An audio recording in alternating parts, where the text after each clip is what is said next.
할렐루야. 오늘 우리 드디어 사무엘하 24장입니다. 사무엘하 24장은 다윗의 일대기의 마지막 이야기죠. 마지막 이야기입니다. 그런데 안타깝게도 이 마지막 이야기가 인구조사라고 하는 어떤 사건 그리고 다윗의 실패로 끝이 납니다. 구약 성경에서도 다 인구조사 자체는요, 여러분, 죄가 아니에요. 인구조사가 무슨 죄예요? 그렇죠. 나라를 다스리면 인구조사 해야죠. 그리고 구약 성경 우리 어제 민수기 읽었잖아요. 민수기를 주의 깊게 읽으신 분은 이제 이번 주부터 시작되는 신명기가 이해가 될 겁니다. 어쨌든 그 민수기의 이야기를 봐도 인구조사를 하나님께서 이제 명령하세요. 그러니까 죄가 아니에요. 그럼에도 불구하고 오늘 이것이 큰 문제가 됐던 이유는 인구조사를 명령한 다윗의 마음 때문이었습니다. 그렇죠. 다윗은요, 오늘 인구를 조사하고 보고하는 9절에 보면요, 요압이 왕에게 백성의 수를 보고하는데 어떤 백성의 수를 보고했죠? 군인이에요, 군인. 그러니까 특별한 목적이 있는 겁니다. 뭐냐? 다윗이 오늘 알고자 했던 것은 무엇이냐면 내 힘이 얼마나 강한지를 알고 싶었던 거예요. 그렇죠? 나라를 다스리기 위한 인구조사가 아니라 내가 얼마나 대단한 업적을 남겼는지, 내가 얼마나 대단한 사람인지, 내 힘이 지금 얼마나 센지를 확인하고 싶었던 겁니다. 평생 하나님을 의지했던 사람이 어느 시점부터는요, 눈에 보이는 숫자, 나타나는 군사력, 힘으로 자신이 누구인지를 증명하고 싶었고 자신의 안정을 보장받고 싶었던 겁니다. 여러분, 안전을 보장받는다, 내가 이렇게 안전한 상황이다를 확인하는 것, 그것도 죄가 아니겠죠. 그렇죠? 그런데 이것은 어디로 이어지냐면 내가 왕이다라고 하는 뜻이에요. 다윗은 왕이었어요. 근데 여러 번 말씀드렸죠. 이스라엘의 왕의 역할은 좀 특이했습니다. 하나님이 왕이시고 그를 대리해서 다스리는 대리자가 왕이었어요. 다윗은 그것을 잘했죠. 그런데 오늘 이 시간 또 밧세바 사건 때도 그랬고 또 이 시간 또 다시 하나님을 은근슬쩍 보좌에서 밀어내고 내가 왕이야, 내가 한 거야, 내가 대단한 거야 라고 하는 교만, 자기중심성의 죄가 다시 일어난 거예요. 사울이 뭘 그렇게 잘못했습니까, 여러분? 사울의 죄는 딱 하나였어요. 이스라엘의 하나님, 그분이 왕이시라는 것, 그분의 다스림을 받아야 된다는 것을 인정하지 않은 죄입니다. 그럼 평생 자기가 왕이 돼서 내 다스림을 너희들이 받아라, 이것으로 살았던 게 사울이었어요. 그의 죄죠. 오늘 다윗은 똑같은 죄를 또 저지르고 있는 겁니다. 오늘 이것은요, 요압이 보기에도, 요압 평생 지 욕심으로 살아간 그 요압이 보기에도요, 이게 너무나 끔찍한 큰 죄였던 것 같아요. 그래서 3절 이야기합니다. 3절 한번 볼까요? 읽어보겠습니다. 시작. 그러나 요압이 왕에게 말하였다. 임금님의 주 하나님이 이 백성을 지금보다 100배나 더 불어나게 하여 주셔서 높으신 임금님께서 친히 그것을 보게 되시기를 바랍니다. 그러나 높으신 임금님께서 어찌하여 감히 이런 일을 하시고자 합니까?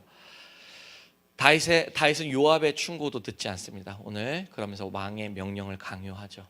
이게 다윗이 또다시 죄에 무너져 버렸어요. 하나님께 묻지도 않고 사람의 충고도 듣지 않습니다. 자신이 원하는 일만 밀어붙입니다. 여러분, 이것을 교만이라고 합니다. 성경에 나오죠. 교만은 패망의 선봉입니다. 교만의 특징은 뭡니까? 안 들어요. 아무 말도 듣지 않습니다. 내가 옳습니다. 가끔 여러분, 다른 경우지만 사람의 말을 듣지 않아야 되는 때가 있어요. 우리 사회는 다수결의 원칙이 있죠. 그래서 함께 이야기해서 결론을 도출합니다. 그런데 그게 물론 맞지만, 그러나 그 결론이 언제나 성경적이진 않아요. 그러니 우리는 항상 기도하고 성령님께 나를 맡기며 성경적 결론에 도출할 수 있도록 우리는 힘써야 되는 거예요. 근데 그런 경우가 있다면, 다수가 하나님의 뜻을 거부한다면 거기에 고집을 부리고 싸워야죠. 그러나 오늘 이 경우는 절대 그렇지 않았어요. 이거는 순전히 다윗의 교만입니다. 교만이라고 하는 건 교만은 하나님 없어도 살 수 있다는 생각입니다. 예, 하나님 잠깐 잊어버린 거, 뭐 거기까지 교만이라고 할 수 있겠어요? 그런데 그게 계속되면 어떻게 되냐면 살만하다가 돼요. 거기서부터 교만이 시작되는 거예요. 그럼 나중에는 하나님 의지하지 않아도 돼. 하나님 왕 아니어도 돼. 가끔 나를 도와주는 네이클로바 정도의 역할만 해주면 돼. 내가 가진 힘으로 나 충분히 내 인생 지킬 수 있다 믿는 태도, 그것을 교만이라고 해요. 하나님은요, 왕이신 하나님을 부인하고 자신이 왕이라는 것을 주장하는 마음과 태도, 이것이 사람을 무너지게 만들고 패망의 선봉, 패망의 지름길로 우리를 이끄는 겁니다. 다윗은 평생 하나님만 의지했던 사람이요, 골리앗 앞에서도 하나님의 이름으로 나갑니다. 사울에게 쫓김을 받을 때도 단 한순간도 하나님 앞에 하나님을 거스르는 행동을 하지 않으려고 노력했습니다. 왕이 되어서 수많은 전쟁을 치르고 이제는 이 다윗 왕국이라고 하는 이스라엘이라고 하는 나라의 기반을 잘 올려놨죠. 안전한 반석의 나라를 올려놨죠. 그때도 싸우러 갈 때, 돌아올 때, 달릴 때, 멈출 때 언제나 하나님 앞에 물었어요. 왜? 다윗의 행동은 딱 한 곳에 이렇게 초점이 있습니다. 하나님이 왕이니까, 이 군대 하나님의 군대니까 내가 함부로 할 수 없는 겁니다. 그래서 언제나 물었거든요. 예, 왕이신 하나님만 붙잡고 그분에게 충성했던 사람입니다. 그러나 오늘 모든 것이 안정된 이 순간, 완성된 것 같은 이 순간에 갑자기 자기의 힘과 권세를 자랑하기 시작한 거예요. 하나님으로 승리했는데 이제는 어느 순간 이것을 자신의 승리로 바꾸려고 합니다. 여러분, 우리는 안 그렇습니까? 이게 정말 우리에게 많이 드는 시험입니다. 처음에는 하나님 없이 아무것도 할 수 없다고 우리는 얘기해요. 그렇죠? 그런데 일이 잘 되고 뭔가 되는 것 같고 내가 뭔가 가진 것 같고 삶이 안정되면 그때 마음이 달라집니다. 여러분, 이런 말이 있어요. 사람은 풍요 때문에 망한다. 그렇죠? 예. 하나님이 없어도 된다는 생각이 그때 우리 마음속에 스물스물 들어와요. 돈이 나를 지켜줄 거야. 사람들과 지위가 나를 안전하게 해줄 거야. 우리는 하나님을 믿으면서도 실제로는 내가 가진 힘에 만족하고 거기에 안정감을 누립니다. 우리는 이것을 주의해야 돼요. 예전에 조용기 목사님이 조용기 목사님네 교회에 있던 어떤 집사님의 얘기를 하시는 내용을 이렇게 제가 가지고 왔어요. 한 안수 집사님이 그 교회에 계셨는데 정말 빈손으로 서울로 상경해 갖고 진짜 눈물로 기도하면서 열심히 일한 거예요. 그래서 사업을 해서 그 회사를 정말 큰 회사로 만들었어요. 우리 수백 명의 그 직원이 있는 회사로 만든 거예요. 여러분, 우리 다 이렇게 직장생활 하시니까 아시죠? 100명 넘어가면 중기업 되면요, 우리 생각하는 것과 달라요. 거기 사장님의 위용은 다릅니다. 굉장한 사람들이에요. 정말 맨바닥에서 그런 사람들은 그렇게 회장님으로 불리는 사람이 됐어요. 근데 통장에 이제 수십억씩 찍히니까 세상의 권력자들과 힘 있는 사람들과 계속 어울려 다니다 보니까 어느새 다윗 같은 마음이 생긴 거예요. 뭐냐면 그 힘들고 눈물을 쏟으며 기도할 때 나와 함께 하셨던 그 하나님이 잊어버려졌어요. 다윗처럼 숫자에 의지하게 된 거예요. 나 숫자 엄청나지? 라고 하면서 교만해진 겁니다. 돈과 인맥을 쫓아다니느라 주일 예배를 어떻게 다녀요? 바빠 죽겠는데. 그렇죠? 다 뒤로 밀어버렸어요. 그러다가 IMF가 터진 거예요. 하루아침에 회사가 부도를 맞았어요. 그토록 자기를 챙기고 충성을 다할 것 같은 사람들이 다 등을 돌립니다. 극심한 스트레스 때문에 위암 말기가 왔어요. 예, 그거 모든 것을 다 잃어서 돈도 사람도 건강도 다 잃었대요. 병실에서 혼자 누워 있는데 그때 갑자기 생각난 겁니다. 내가 하나님을 버렸구나.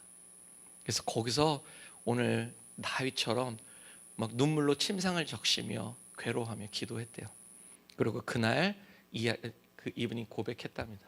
저 이제 사람의 손에 나를 맡기지 않겠습니다. 나 하나님께 내 생명을 다시 맡깁니다. 용서해 주십시오. 그렇게 십자가 밑에 이제 납작 엎드려서 기도하는데 환상이 보이더래요. 흰 옷을 입은 어떤 분이 이분한테 이렇게 손을 얹고 쓰다듬어 주시더래요. 하나님께서 용서해 주신 거죠. 너무나 감사하게 수술 잘 받고 몸이 회복돼서 이제는 다시 재기를 하셨다고 해요. 예, 여러분, 병이 안 낫는 거 하나님이 용서 안 해주신 거 아니에요? 병이 낫다고 해서 용서해 주신 거 아닙니다. 요거 착각하시면 안 돼요. 어쨌든 중요한 건 이분은 진실로 회개했고 다시 살게 되었다는 거죠. 하나님께서는 우리가 무엇을 의지하고 있는지를 다 드러내세요. 왜요? 벌 주시려고? 아니죠. 절대 아닙니다. 우리를 사랑하시기 때문이에요. 하나님을 떠나서는 살 수 없는 사람, 하나님 없이 내 힘으로 사는 불안과 막막함의 괴로움에서 우리를 건지시고 싶기 때문에 우리를 드러내십니다. 그리고 하나님의 은혜 안에 살아가는 그 평화를 선물해 주시기 위해서 회개하는, 내가 어떤 사람인지를 보고 회개하는 은혜를 우리에게 주신 거예요. 오늘 하나님께서 다윗에게 물으십니다. 네가 믿고 있는 건 뭐냐? 군대냐? 숫자냐? 아니면 하나님이냐? 그렇죠? 오늘 우리에게도 마찬가지입니다. 오늘 우리도 주님께 오늘 대답했으면 좋겠어요. 내가 믿고 의지하고 자랑하는 것 도대체 뭡니까, 여러분? 예. 자, 오늘 인구조사가 끝난 다음에 다윗의 마음이 찔렸습니다. 그래서 하나님께 고백하죠. 내가 이런 일을 해서 큰 죄를 지었습니다. 자기의 마음을, 자기의 소극을 깨달은 거예요. 다윗은 그냥 다윗이 아니에요. 죄를 안 지어서 다윗이 아니죠. 다윗은 죄를 지었을 때 자기를 봐요. 나를 얼마나 깊이 보느냐가 신앙의 실력이라고 했었죠. 맞아요. 그렇습니다. 그런데 하나님께서는 다윗의 고백만으로, 다윗의 이 눈물의 회개만으로 이 사건을 끝내지 않으시는 게 오늘 우리가 봐야 될 부분이에요. 선지자 갓을 보내서 세 가지 재앙 가운데 하나를 선택하라고 하십니다. 그렇죠? 첫 번째, 7년 동안의 기근. 두 번째, 석 달 동안 원수에게 쫓겨다니는 것. 세 번째, 3일 동안 전염병이 이 나라를 휩쓰는 것. 다윗은 진짜 곤란한 선택 앞에 섰어요.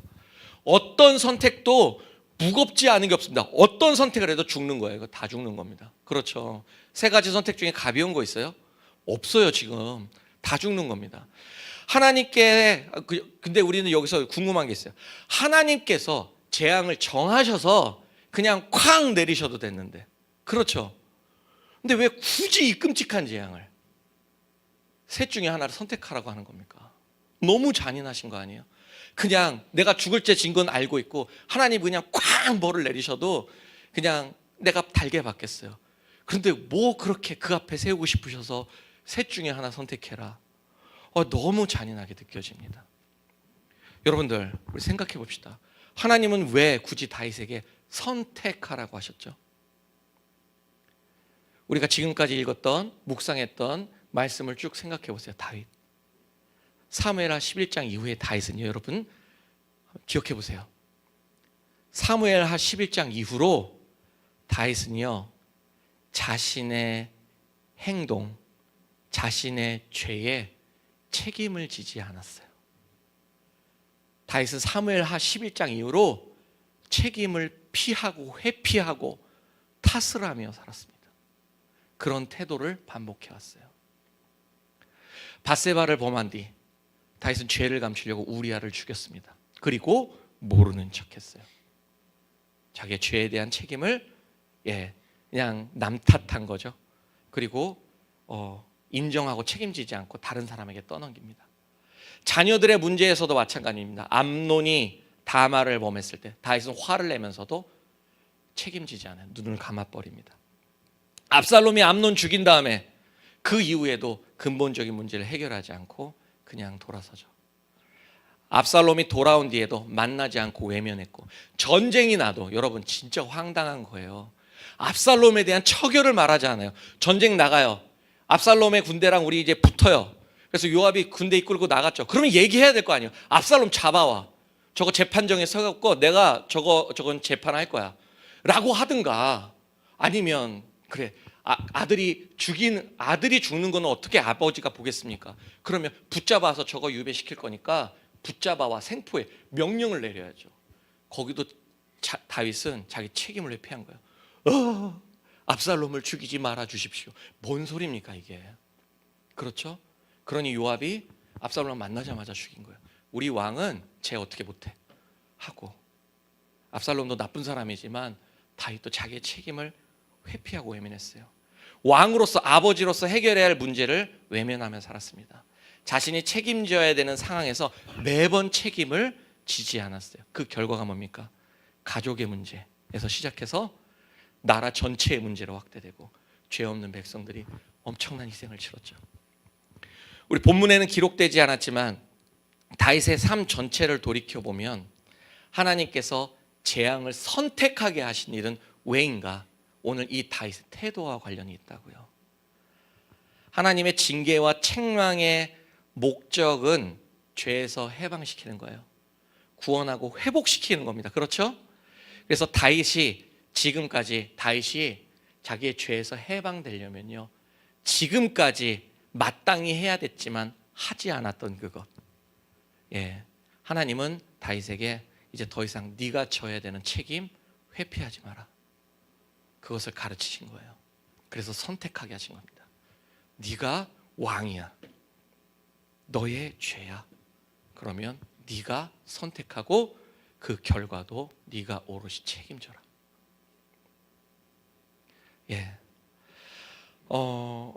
여러분, 백성들이 같이 희생당했잖아요. 이 얘기는 사실 오늘 이것까지 다 하기는 어렵지만 어쨌든 백성은 죄가 없나? 아니요. 백성도요, 하나님이 세우신 왕에게 지속적으로 반역하면서 지금 죄를 졌습니다. 그래서 사실 다윗의 죄는 백성의 죄, 백성의 죄는 다윗의 죄예요. 동일한 죄예요. 둘 다 뭘 했냐?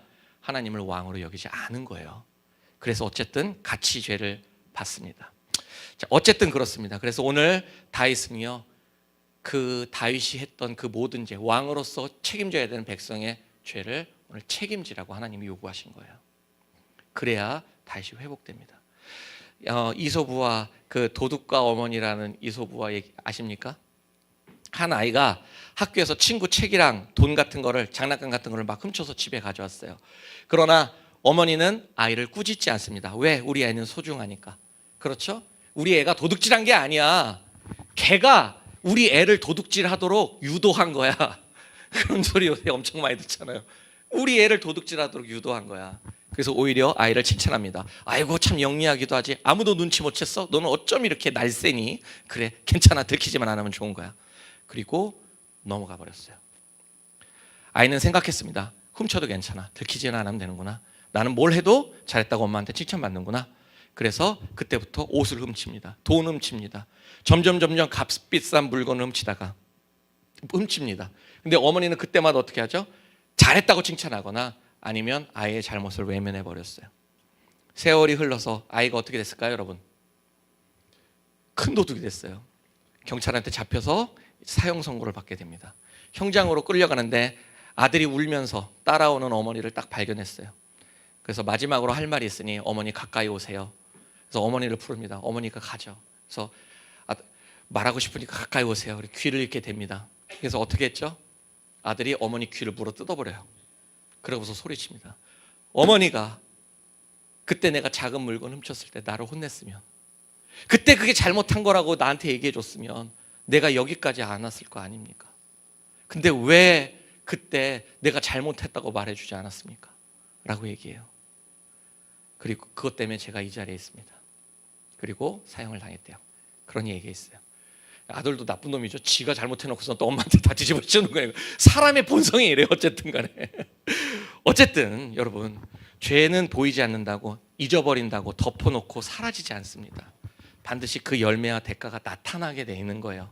하나님은 우리를 구원하셨고 우리의 영혼을 하나님은 죄에서 구원하셨지만 내가 책임져야 되고 내가 저지른 죄에 대한 책임은 없어지지 않는다고. 내가 져야 돼요. 우리 죄를 짓는 것도 진짜 큰 문제지만 죄를 보고도 모른 척하는 것도 큰 문제예요. 그 순간 모면했다. 그 순간 넘어갔다. 우리 눈을 감아버리는 것, 이것은요 나중에 더 큰 결과를 가져오게 됩니다. 그 사람이 영향력이 큰 사람일수록 그 결과는 더 크게 나타나는 거죠. 오늘 다윗이 왕이었습니다. 왕이에요. 그러니 이 한 사람의 선택은 수많은 백성에게 여러분 영향을 끼칩니다. 그는 언제나 그랬듯이 자신의 선택에 가져올 결과를 생각하지 않고 그냥 인구조사 오늘 또 명령해 버렸죠. 그런 그를 그냥 내버려 두면요, 온 나라가 어떻게 될지 모릅니다. 다윗 이후의 모든 왕들은요, 여러분, 태조 다윗, 사울이 태조긴 했지만 가장 위대한 다윗 왕의 본을 따를 거예요. 왕은 이렇게 살아도 돼. 왕은 그래도 되는 거야. 그냥 또 다윗이 이렇게 사는 걸 내버려 뒀다면 모든 왕이 그렇게 따라갔을 거예요. 하나님이 사랑하는 백성을 이렇게 내버려 둘 리가 없죠. 하나님께서는 다윗에게 왕의 권한만큼 책임도 크다는 것을 오늘 깨닫게 하세요. 가르치시는 겁니다. 여러분, 책임을 진다는 거, 죄를 깨닫고 눈물을 흘리며 회개했다는 것으로 끝나지 않아요. 자신의 선택으로 일어난 결과를 내가 오롯이 맞닥뜨리는 겁니다. 그게 책임입니다. 사랑하는 성도 여러분, 오늘 우리도 제가 잘못했습니다 라고 말하면서도 실제로 책임을 피할 때가 진짜 많죠. 여러분, 우리 회개 기도할 때 생각해 보세요. 내가 마음이 어려워서 회개를 했어. 그럼 우리는 어떻게 기대합니까? 나의 죄가 없었던 일이 될 거라고 생각해요. 그게 책임 회피예요. 없었던 일이 되지 않아요. 그렇죠? 우리 죄를 깨달으면 고쳐야 합니다. 그런데 우리는 보통 나의 책임에 탁 직면하게 되면 우리는 너 때문에 그렇잖아 라고 먼저 나가요. 내 잘못이 아니에요. 환경이 어쩔 수가 없었잖아요. 나는 그럴 수밖에 없는 상황이었지 않습니까?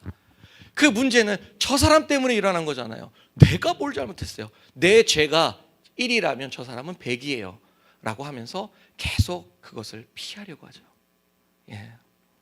진정한 회개는요, 핑계, 책임 회피, 남 탓을 멈추는 겁니다. 우리 생명일기 할 때 같이 공부했었죠? 100% 나다. 순전히 내 책임이야, 내 잘못이야가 아니라 100% 나다. 그 죄에 반응하고 그 죄에 끌려다니고 또 그 죄를 모면하고 피하려고 회피하고 남 탓하는 악한 내가 있다는 거예요. 그걸 보자는 거죠. 그걸 십자가 앞에 가져가서 처리한 이후에 잘잘못을 따지는 겁니다. 그럴 때 우리는 그 죄에서 해방됩니다. 여러분, 제가 선택했습니다. 제가 책임져야 합니다. 제가 돌이키는 게 맞습니다. 죄를 회개하고 이전과는 다른 사람이 되기를 노력하는 것, 그것이 책임지고 사는 삶이고 신앙이에요. 하나님께서는 오늘 이 자리로 다윗을 이끌고 가신 거예요. 왜? 살리려고요. 자, 우리 세 가지 재앙 앞에 이제 다윗이 섭니다. 자, 우리 14절 읽어보겠습니다. 시작.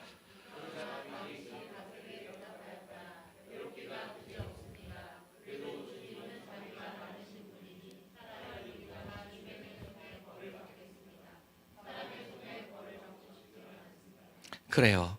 오늘 다윗이 하나님의 손에 벌을 받고 싶다라고 합니다. 근데 여기서 조금 황당합니다. 이것이 있잖아요. 그 첫 번째 재앙은 7년 가뭄. 근데 역대상 21장에 보면 3년으로 나와요. 333이 맞는 것 같아요.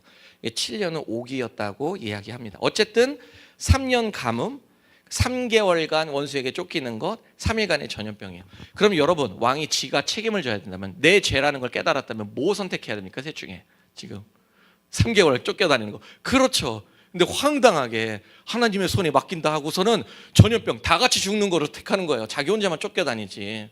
근데 여기에 이유가 있어요, 여러분들. 첫 번째, 3년 가뭄은요, 여기는 한강 같은 강 없죠. 비 안 내리면요, 그냥 물이 없어요. 다 죽어요. 나라의 경제, 식량 다 끝나는 겁니다. 3년 가뭄은 진짜 끔찍한 형벌이었어요. 이거 안 되죠. 두 번째, 3개월간 원수에게 쫓겨다니는 거. 여러분, 이건 다윗의 개인적인 문제가 아니에요. 왕이 3개월간 원수들의 손에 쫓겨다니는 상황이 어떤 상황일 것 같습니까, 여러분? 나라가 망한 거예요. 전쟁이에요. 전쟁인데 패전하여 왕이 옛날에 임진왜란처럼 선조 도망간 것처럼 왕이 도망 다니는 상황. 나라가 끝난 겁니다. 간단한 죄가 아니었어요. 3개월간의 전염병, 이 전염병은 고칠 수가 없죠. 다 죽는 거죠. 이 세 가지 중에서요, 어느 하나 나은 것이 사실 없었어요. 그냥 셋 다 죽는 거예요. 셋 다 죽는 거. 그런데 여기서 특히 전염병, 이게 중요합니다. 뭐냐면 그 이스라엘에서는요, 하나님이 내리시는 무거운 형벌을 네 가지로 생각한답니다. 전쟁, 기근, 전염병, 그리고 짐승의 습격. 이게 하나님이 내리시는 벌이에요. 그런데 이 네 가지 중에서 전염병은 특히 하나님이 다른 사람의 손을 쓰지 않고 직접 때리시는 매로 생각했어요. 예, 통해서가 아니라. 예, 그래서 오늘 다윗이 이걸 이야기한 거예요. 이기적인 결정이 내린 게 아닙니다. 어차피 이 셋 중에 다 우리는 다 죽어요. 우린 다 죽을 겁니다. 그럼에도 불구하고 오늘 뭐를 하냐면 주님의 손에 벌을 받겠습니다. 사람 손에 벌 받고 싶지 않습니다. 이 고백은 중요해요. 이기적 결정 아닙니다. 다윗이 하나님의 사람으로 다시 돌이킨 거예요. 여러분, 예, 회복한 순간입니다. 군대에 의지하고 사람에 의지하고 환경에 의지하고 힘에 의지했던 왕이 하나님의 긍휼을 의지하면서 죽어도 하나님의 손에 죽고 살아도 하나님의 손에 삽니다 라고 하는 신앙의 고백을 한 순간이 바로 이 시간이었어요. 예, 여러분, 이게 무슨 회복이야? 다 죽었는데. 여러분, 고난, 어려움은 저주입니까? 고난과 시련은 저주예요? 그러면 편안하고 아무 일도 없고 막 엄청 많은 거, 그거는 축복입니까? 그게 하나님 나라인가요? 여러분, 그걸 생각하시면 안 돼요. 우리는 이상한 개념이 있어요. 복은요, 하나님의 품에 돌아가는 겁니다. 아멘. 오늘 이스라엘은 이 회복을 겪기 시작한 겁니다. 드디어. 그래서 3일간 전염병이 돌고 무려 7만 명이 목숨을 잃습니다. 15절 읽어보겠습니다. 시작.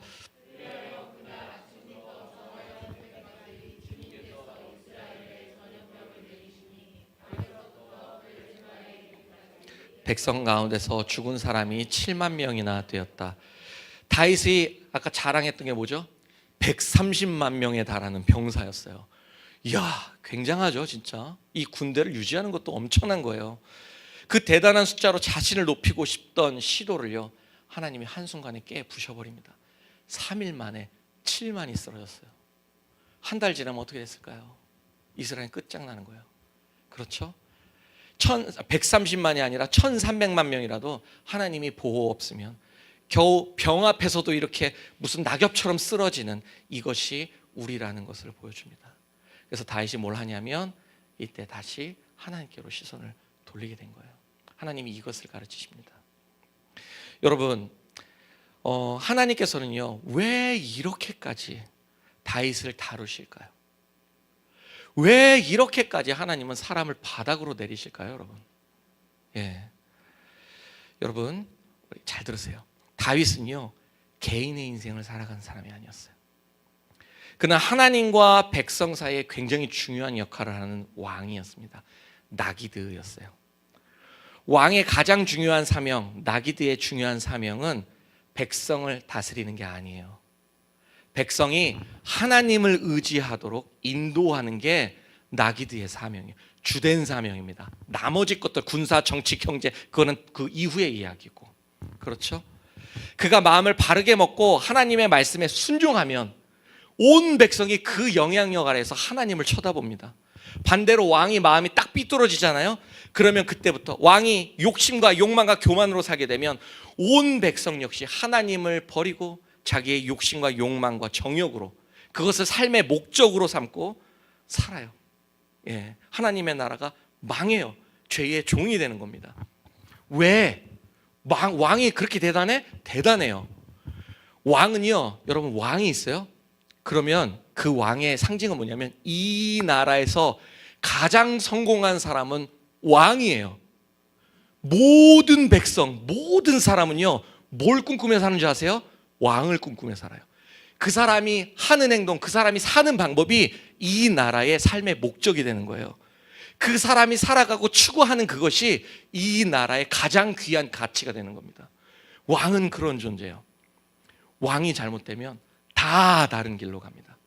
왕은 이 모든 백성의 롤모델입니다.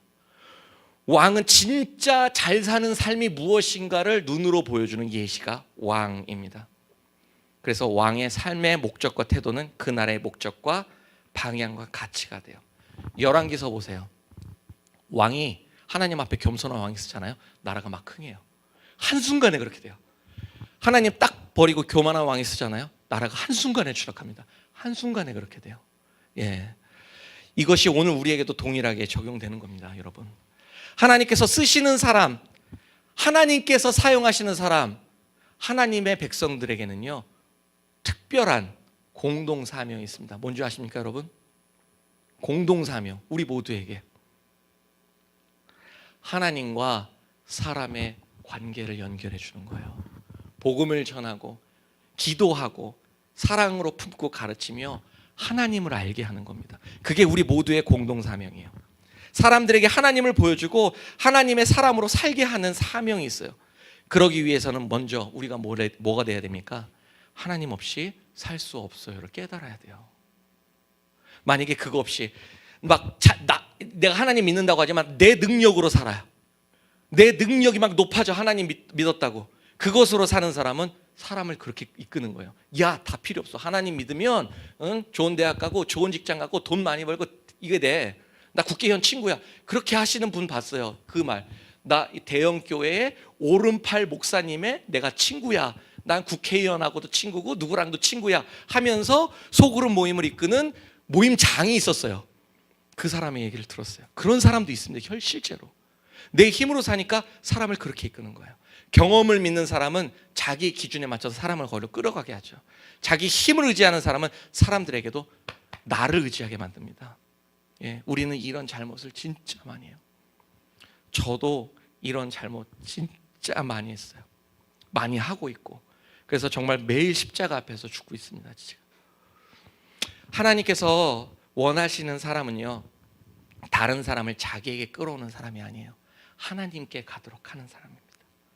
그래서요, 하나님은 하나님이 쓰시려고 하는 사람은 어떻게 합니까? 겸손하게 해요. 계속 겸손하게 합니다. 예. 그 교만이 무너지도록 계속 훈련하시는 거예요. 하나님 없어도 잘 살아갈 수 있다는 생각을 무너뜨리세요. 자신의 능력과 경험만으로는 아무것도 할 수 없다는 사실을 진짜로 깨닫고 하나님께 부르짖으며 살도록 만드십니다. 이 고백이 마음속에 깊이 자리 잡을 때까지 하나님 우리를 다루십니다. 하나님께서 쓰시는 사람에게는요, 반드시 이 연단이 있어요. 여러분, 연단은 고통입니다. 이거 즐겁게 슉슉 지나가는 사람 지구상에는 없습니다. 그렇죠? 하지만 그것은요, 하나님이 우리를 버리신 게 아니에요. 우리를 바르게 쓰시기, 도저히 널 포기 못하겠다 하시는 하나님의 열심인 겁니다. 모세는 광야에서 40년 보냈습니다.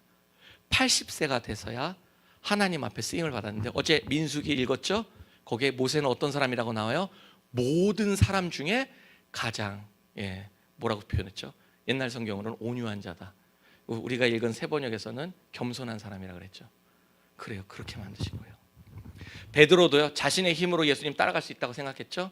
예수님 3번 부인한 다음에 그 다음에 성령을 받고 사도가 됩니다. 그렇죠. 다윗도 마찬가지. 군대의 숫자를 세면서 자기가 왕이다라고 뽐냈지만 130만 명의 병사 자랑했지만 낙엽처럼 흩날리는 사람들을 보며 하나님의 긍휼 없이 자비 없이는 살 수 없음을 깨달았죠. 그래서 하나님 앞에 겸손히 낮아지고 이스라엘은 회복됩니다. 하나님께서 우리에게 맡기신 것이 크면 클수록, 중요하면 중요할수록 우리는 더 겸손해져야 돼요. 그게 예수님이 우리에게 가르쳐 주신 겁니다. 교회를 섬기는 사람, 우리 가정을 돌보는 모든 사람들, 다른 사람에게 영향을 주는 사람, 하나님 없이 아무것도 할 수 없어요. 우리 이것을 철저하게 배워나갈 겁니다. 하나님께서 우리에게 겸손하게 하시는 이유, 작게 만들려고 하는 게 아니라 우리가 하나님 의지하고 사람들을 하나님께 나아가는 통로, 축복의 통로, 생명의 통로로 살게 하기 위함입니다. 이것을 여러분들 꼭 기억해 주셨으면 좋겠습니다. 자, 다윗은요, 오늘 마지막에 선택을 했죠. 하나님의 손에 떨어지겠습니다. 군대, 사람 아니고요, 하나님을 다시 외칩니다. 하나님의 손에는요, 여러분, 심판만 있는 거 아니에요. 고통만 있는 거 아닙니다. 긍휼과 자비가 있어요. 은혜가 있어요. 징계하시는 손이지만 동시에 붙들어 주시는 손입니다.